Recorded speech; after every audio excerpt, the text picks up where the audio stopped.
Apa nih? Astagfirullah. Astagfirullahaladzim. Dan gue tidak kejadian gedor. Astagfirullahaladzim. Kamu ini berdosa banget.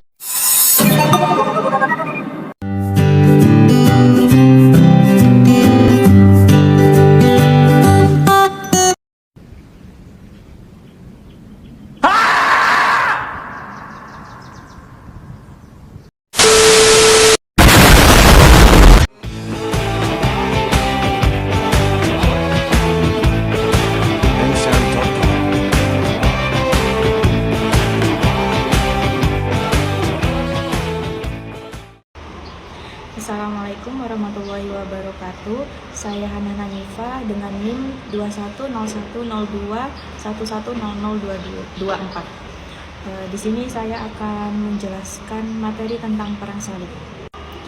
Apa sih perang salib itu? Perang salib adalah gerakan umat Kristen di Eropa yang memerangi umat Muslim di Palestina secara berlangsung-langsung mulai pada zaman ke-11 sampai pada zaman ke-13 dengan tujuan untuk merebut tanah suci dari kekuasaan kaum Muslim dan mendirikan gereja dan kerajaan Latin di timur. Kenapa bisa dinamakan perang salib? Karena perang salib ini setiap orang Eropa yang ikut berperang dalam peperangan ini memakai tanda salib pada bahu, lencana, dan panji-panji mereka.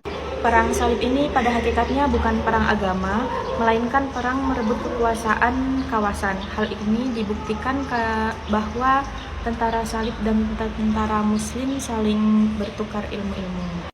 Perang salib ini juga sangat berpengaruh pada lapang terhadap aspek-aspek politik, ekonomi, dan sosial yang mana beberapa bahkan sedang berpengaruh mencapai masa kini karena konflik internal sedang selang kerajaan-kerajaan Kristen dan kekuatan-kekuatan politik.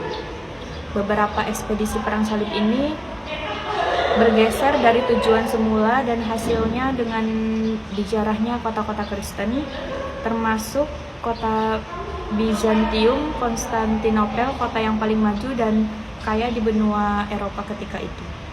Perang salib ke-6 adalah perang salib pertama yang bertolak tanpa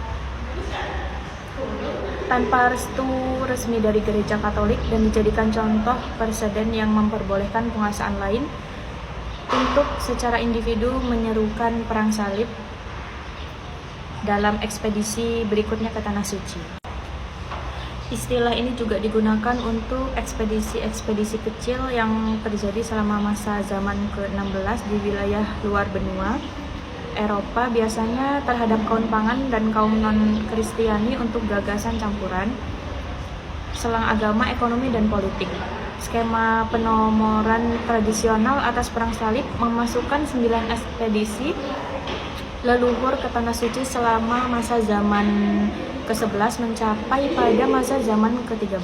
Perang salib yang lain tidak bernomor berlanjut hingga masa zaman ke-16 ini dan hasilnya ketika iklim politik dan agama di Eropa berubah secara signifikan selama masa Renaissance.